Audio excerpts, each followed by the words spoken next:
Hi friends, welcome back to our study house. నేను మీ సందీప్. ఈ రోజు మనం ఈ వీడియోలో ఈ 2025 సంవత్సరానికి సంబంధించినటువంటి చాలా ఇంపార్టెంట్ అయిన భారత పద్మ పురస్కారాల గ్రహీతల గురించి అయితే పూర్తి సమాచారం ఈ వీడియోలో అయితే తెలుసుకుందాం.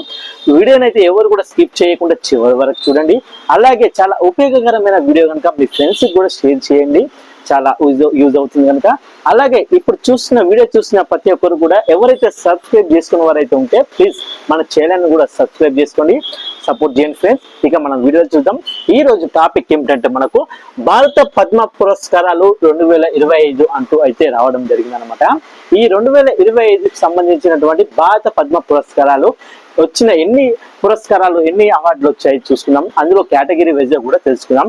మొదటగా మనం చూసుకున్నట్లయితే ఈ యొక్క 2025 సంవత్సరంలో పద్మ పురస్కారాలు గ్రహీత సంఖ్య ఎంత మొత్తం టోటల్ గా మీకు తెలిస్తే మీరు కూడా కామెంట్ చేయండి. మొత్తం టోటల్ గా చూసుకుంటే మనకు 139 అన్నమాట. ఓకేనా, మొదట 139. ఈ 2025 సంవత్సరం కానీ పద్మ పురస్కారాల గ్రహీతల సంఖ్య మొత్తం వచ్చి చూసుకుంటే 139 మంది అన్నమాట.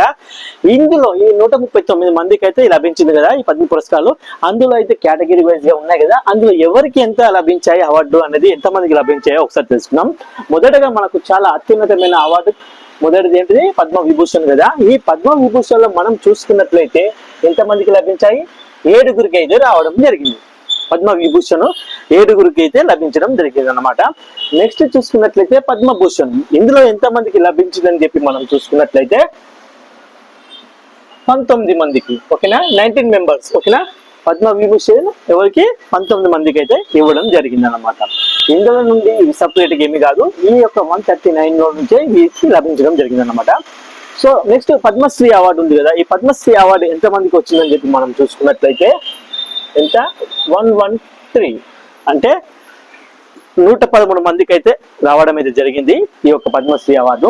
మరి ఇందులో ఇంతమందికి వచ్చాయి కదా, మరి మహిళలకు ఎంత మందికి వచ్చాయి, మహిళలకు సంబంధించిన ఒకటి ఉంటాయి కదా, మహిళలకి ఎన్ని అవార్డులు వచ్చాయి అంటే ఎంత మందికి వచ్చాయి ఇలా మనం చూసుకున్నట్లయితే మహిళా పురస్కారాలు మనం చూసుకున్నట్లయితే ఎంత, 23 అయితే రావడం జరిగింది. 23 మందికి మహిళలకు ఈ యొక్క పురస్కారాల గ్రహీతలుగా అయితే నిలిచారని చెప్పుకోవచ్చు. మరి ఇదేనా అంటే బ్రతికున్న వారికే ఇస్తారంటే లేదు, మరణాంతరం కూడా లభించిన వారికి ఉంటాయి. ఈ మరణాంతరం లభించిన వారిలో చూసుకున్నట్లయితే ఎంత మందికి లభించాయి, మరణాంతరం 10 మందికి అయితే మరణాంతరం ఈ యొక్క అవార్డులు అయితే ఇవ్వడం జరిగింది, పురస్కారాలు అయితే దక్కాయని చెప్పుకోవచ్చు.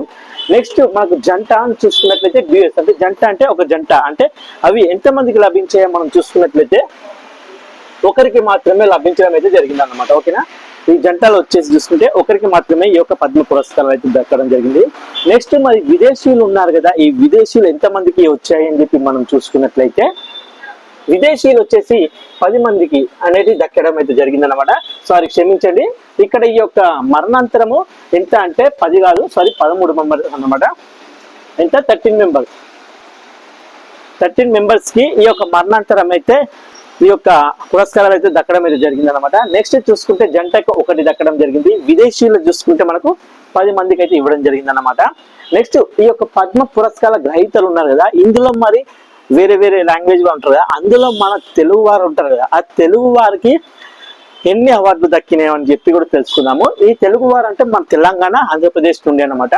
మొత్తం చూసుకుంటే ఎంత, 7 అవార్డులు అయితే 7గురికి అయితే దక్కడం జరిగింది. ఏమిటి, ఈ పద్మ పురస్కారాల గ్రహీతలు తెలుగు వారు ఎంతమంది ఉన్నారు, 7గురు అయితే ఉండడం జరిగింది. తెలంగాణ నుండి చూసుకుంటే ఇద్దరు అన్నమాట. ఆంధ్రప్రదేశ్ నుండి చూసుకుంటే 5గురు అన్నమాట. ఓకేనా, ఏమీ లేదు, గుర్తుపెట్టుకోండి. రాబోయే కాంపిటేటివ్ ఎగ్జామ్ లో ఈ 2025 సంవత్సరానికి కానీ ఇవ్వబడిన భారత పద్మ పురస్కారాలు ఉన్నాయి కదా, వాటి యొక్క గ్రహీతల సంఖ్య ఎంత అని అడగవచ్చు. కావున 139 మంది అని చెప్పి గుర్తుపెట్టుకోండి. నెక్స్ట్ ఈ యొక్క పద్మ విభూషణ్ ఉంది కదా, ఇందులో ఎంతమందికి వచ్చాయని చెప్పొచ్చు, 7గురికి అయితే ఇవ్వడం జరిగింది. పద్మభూషణ్ ఉంది కదా, ఈ పద్మభూషణ్ ఎంతమంది దక్కిందంటే 19 మందికి దక్కడం అయితే జరిగింది. నెక్స్ట్ ఈ పద్మశ్రీ ఉంది కదా, పద్మశ్రీ ఎంత మందికి వచ్చిందంటే 113 మందికి అయితే ఇవ్వడం జరిగింది అనమాట. నెక్స్ట్ ఇందులో మరి మహిళలు ఉంటారు కదా, మహిళలకి ఎంత మందికి ఈ యొక్క గ్రహీతలు నిలిచారు ఈ పురస్కారంలో చూస్తే 23 మంది అయితే నిలవడం జరిగింది. మరి ఇందులో మరణాంతరం చనిపోయిన తర్వాత మరణాంతరం ఎంత మందికి లభించిందంటే 13 మందికి అయితే లభించడం జరిగింది అనమాట. మరి జంటలు చూసుకుంటే ఒకరికి, విదేశీయులు చూసుకుంటే 10 మందికి అయితే లభించడం జరిగింది. ఇందులో అన్ని లభించాయి. మరి ఈ యొక్క చాలా ఇంపార్టెంట్ కూడా అడగవచ్చు రాబోయే ఎగ్జామ్ లో, ఈ యొక్క 2025 సంవత్సరం కానీ పద్మ పురస్కారాలు ఇవ్వబడాయి కదా, అందులో మన తెలుగు వారు ఇంతమంది ఉన్నారని అడగవచ్చు. అడిగితే 7 అని గుర్తుపెట్టుకోండి తెలుగు వారు. అలా కాకుండా తెలంగాణ నుండి ఎంతమందికి వచ్చింది, ఆంధ్రప్రదేశ్ నుండి ఎంతమందికి ఒక అవార్డు దక్కినాయి అంటే తెలంగాణ నుండి 2కి, ఆంధ్రప్రదేశ్ నుండి 5కి అని చెప్పి గుర్తుపెట్టుకోండి. అలాగే చాలా ఇంపార్టెంట్ ఏంటంటే యాక్చువల్లీ ఇక్కడ 139 మెంబర్స్ కి అయితే ఇచ్చారు కదా ఈ యొక్క అవార్డు. ఇది అయితే ఈ అవార్డు ఈ యొక్క పురస్కారాలు పద్మ పురస్కారాలు 120 మందికి దాటి ఇవ్వకూడదు అనమాట, అది రూలు. కానీ ఇక్కడ 139 ఉన్నాయి కదా సార్, మరి ఎలా పాసిబుల్ అని మీరు అడగవచ్చు. అది ఏమిటంటే ఈ యొక్క 139 ఇచ్చిన ఎంత ఇచ్చినా కూడా ఇందులో 2 తీసివేస్తారు. అది ఏమిటంటే ఒకటి వచ్చేసి ఈ మరణాంతరం ఉంది కదా, ఈ మరణాంతరము ఒకటి మరియు ఈ విదేశీలో ఒకటి. ఈ 23 తీసేస్తే ఏమవుతుంది, మనకు తగ్గిపోతుంది కదా. సో ఏంటంటే మనకు తీసివేస్తారనమాట, ఉండదు. ఓకేనా, విదేశీల నుండి కానీ మరియు మరణాంతరం వచ్చిన అవార్డులని వాటిని మైనస్ చేసేస్తారు, అవి లెక్కింపబడవు అన్నమాట. 120 దాటకుండా ఉండడానికి చూసుకోవాలి. ఓకేనా, ఇది మన ఈ 2025 సంవత్సరానికి సంబంధించినటువంటి భారత పద్మ పురస్కారాలకు సంబంధించినటువంటి సమాచారం అన్నమాట. మరొకసారి చెప్తున్నాను, గుర్తుపెట్టుకోండి. మొత్తం ఎంతమంది గ్రహీతలకు దక్కింది ఈ పురస్కారం ఈ 2025 సంవత్సరంగానే అని చూస్తే 139 మందికి. ఇందులో పద్మభూషణ్ 7 పద్మభూషణ్లు 19 మంది, పద్మశ్రీ వచ్చేసి 113 మంది, మహిళా పురస్కార గ్రహీతలు వచ్చి 23 మంది, మరణాంతరం వచ్చేసి 13, జంటకు వచ్చేసి 1, విదేశీయులు వచ్చేసి 10 మందికి. అలాగే ఈ యొక్క పద్మ పురస్కార గ్రహీతల్లో తెలుగు వారు ఇంతమంది నిలిచారంటే 2 రాష్ట్రాల నుండి చూసుకుంటే తెలంగాణ, ఆంధ్రప్రదేశ్ నుండి 7 అయితే నిలిచారు. మరి తెలంగాణ డివైడ్ గా చూసుకుంటే తెలంగాణ నుండి 2, ఆంధ్రప్రదేశ్ నుండి 5 అన్నమాట. ఇది ఈ యొక్క భారత పద్మ పురస్కారాలకు సంబంధించిన 2025 సంబంధించిన సమాచారం. వీడియో అయితే మీకు నచ్చిందని అనుకుంటున్నాను. వీడియో నచ్చితే మాత్రం అలా చూసి వెళ్ళిపోకుండా ప్లీజ్ ఒక లైక్ చేయండి. అలాగే ఉపయోగకరమైన వీడియో కనుక మీ ఫ్రెండ్స్ కూడా షేర్ చేయండి.